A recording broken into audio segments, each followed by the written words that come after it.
you are an AI ethics certification maestro. Um, I don't know if this is the kind of thing that ends up uh, coming under your purview at IEEE, but to kind of bring this big future wild discussion to and kind of ground it to the present, what does this involve? To be like, this is to be the chair of several key working groups at IEEE, being considered with AI ethics. Yeah, what does this role involve? How do you try to bring about the best that AI has to offer? These really cool things that we're because it's wild that everything we've just described is so scary because it's so cool. Mm. So, like, how do you strike that balance in what you do professionally? And also, as with your work as an executive consultant philosopher at Apple, which is a fascinating role in and of itself. And I realize you can't go into Apple is famously secretive, and so you probably can't go into too much of what exactly you're doing there. But um, these roles, they seem to, whether it's IEEE, which is interested in standards for lots of organizations, or Apple, which of course is interested in building the best products, many of which incorporate AI. It's these organizations are trying to bring about as much of the cool stuff, the capabilities as possible, without wrecking society, because that's ultimately going to be bad for their bottom line. Absolutely. And that's something that I think is very important to impress upon corporations or organizations in general, is that branding fundamentally is all about trust, right? That's what a brand really entails. You're searching for a USB thumb drive on Amazon or something, right? Do you go for the one with the really weird name that looks like some sort of dodgy off brand? Or do you go for a well-known brand that you recognize and therefore, have faith in? Essentially, relationships are all about trust as well, because people don't do business with companies necessarily, especially in the business to business world. They do business with people. Similarly, when people leave companies as employees, generally it's not because they didn't like the company, but because they didn't like the manager, right? And so if we can establish better trust in systems and the organizations behind them and the people that are implementing those systems, that has a very fundamental impact on the bottom line of that company because of that increased sense of trust. The other thing to bear in mind is that we're going through an increasing time of moral panic, and it's only begun, and it's going to grow and grow once people start to become increasingly freaked out about AI capabilities, its impact upon the economy, etc., its impact upon society at large. And people are going to demand that regulators come down and come down hard, and they will. And that's going to destroy a heck of a lot of different business models overnight. And if one has done a little bit of work in implementing standards or certifications for more safer and more ethical technologies, one is going to be in a much, much better position to withstand that kind of onslaught. So putting all of these things in order is a great way to make an enterprise much, much more robust and also investable. And that's why I'd recommend that organizations consider prioritizing ethics and safety when working, especially with generative AI. I can see, without obviously getting into any Apple stuff, behind the scenes, they are huge on this trust and privacy thing. And so it must be a great, I imagine it's a great place to be working on these kinds of things, thinking about these kinds of things there, because it seems like more than any other big tech company out there. Yeah, that is fundamental. I mean, even I just at the time of recording got a new iPhone and was setting it up, and I'm reminded every time I get a new iPhone that Apple considers privacy to be a fundamental human right.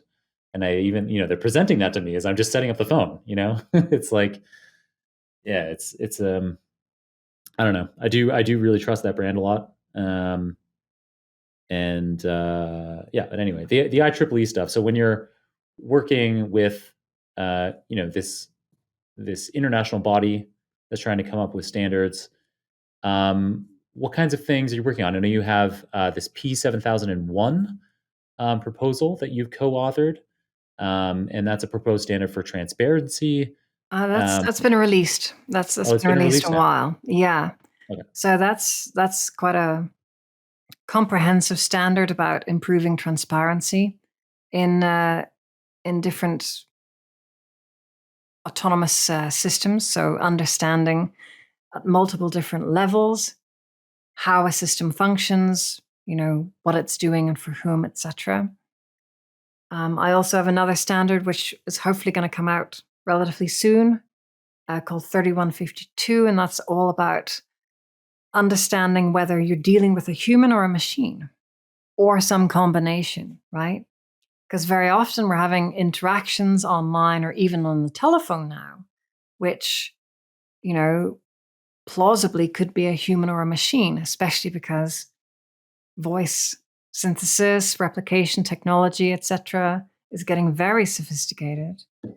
And sometimes even we have hybridization of agency. So you might have a robot which is currently being steered for some sort of last mile problem.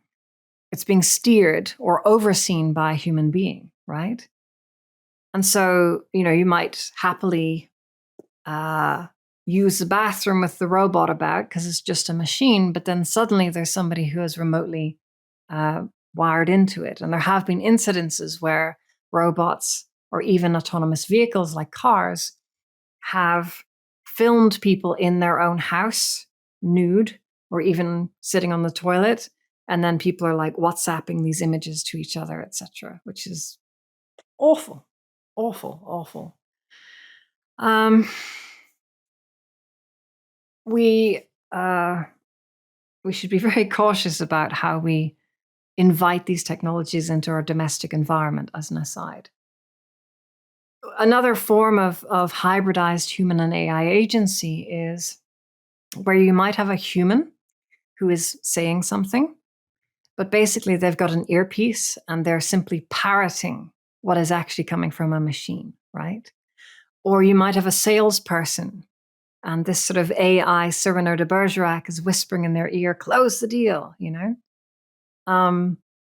We should be made aware as far as possible the kinds of interactions that we're having and what kinds of machine or human agency is mixed up with those.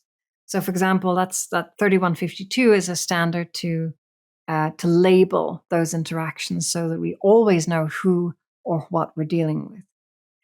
So that's a really cool. And so that does that end up being so? Do these have like so the AI transparency? It's P7001. Is this P3152 or it's just 3152? The P stands for provisional. So I think once it's released, actually it loses the P. I gotcha. That's Okay. right. But what I love about working with the IEEE is that all of these working groups that come together to form standards or certifications, for that matter, it's very grassroots. Like anybody can come and participate if they're interested. They might be an individual, they might be representing a company, but everybody's welcome to just join and muck in. And I love that. In fact, anybody can propose a standard as well. Like if you've spotted a problem, there's a gap, it's not being addressed, present it. You can draw up a little document. It's about 4 or 5 pages. It's even it's kind of a boilerplate. So you can bash it out in an hour or two, and then you present it virtually.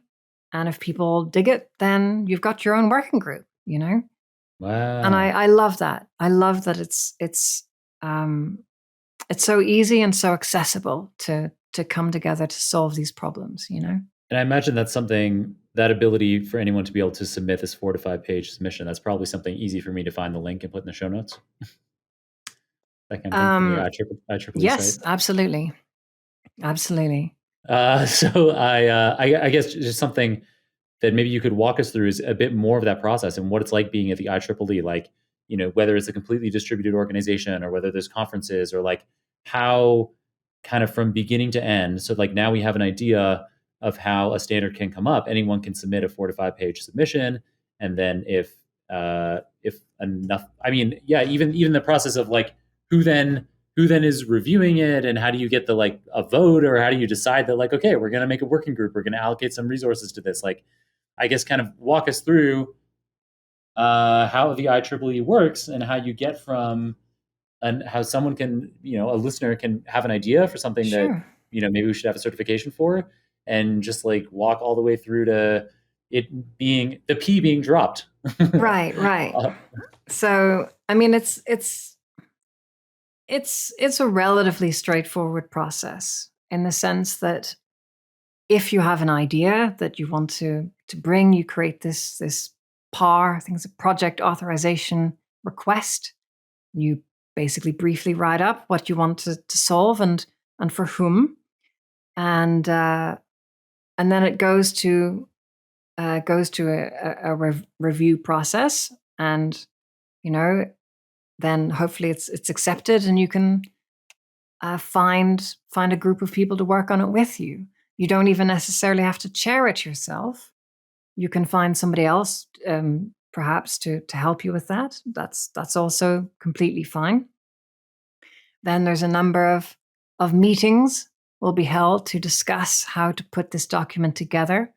And there's a lot of hand-holding along the way. Like there's a lot of support from the organization with regards to just aspects of the administration of the thing and how to put things together. There's a little bit of learning as well with regards to how to hold meetings in a way that adhere to a couple of rules about, general fairness, making sure that not any one party kind of dominates the creation of the process, those kinds of things. And once the document has been produced to a reasonable standard, then it can be submitted for ballot, which is basically a peer review process. And then hopefully then it's accepted, you get some comments, you fulfill those, and then it's out the door. It's out in the world where people can access it. And in fact, there's something called IEEE's GET program that I really recommend people check out, because the GET program enables you to get things completely free. It's gratis. It's pro bono. It's a whole bunch of different ethical standards to basically raise the bar, right? To raise the baseline standard of how we work with machine learning and data science. And they're adding new standards and certifications to that bundle all the time. So I can't recommend it enough. I'm delighted that we have this resource for the whole world to benefit from now. Mm-hmm, mm-hmm. And then once the certification exists, like the 7001 AI transparency standard that you co-authored, or the 3152, are you dealing with a human or machine standard that you co-authored? How then can an organization then like you actually get certified by IEEE? Like you demonstrate, I guess it's kind of like an ISO kind of certification when you have like a factory where you're like, we have these certain, That's right. we meet the standards. And then, so then I guess that's ultimately in the end, that's how IEEE supports itself and does all these things that are free, all of this hand holding to help create standards. The IEEE is like, so they collect some fee for providing the certificate, and maybe that certificate is certified for a few years and then you renew or something like that. Essentially, yes. Yes. So there are independent orgs around the world that can assist if there are some processes to go through in order to achieve a standard or a certification. But another thing is that not everything has to be a standard per se. a lot of documents which are created actually are more like a recommended practice. So they're something that's, it's like a set of best practices, and that's much less stringent, but it's also quite flexible, and it might be enough, right? It might be more than enough to make a problem better in a way that is a significant step forward. And sometimes these documents can be upgraded over time to more stringent criteria, especially as maybe technology evolves or the general understanding of a problem space advances.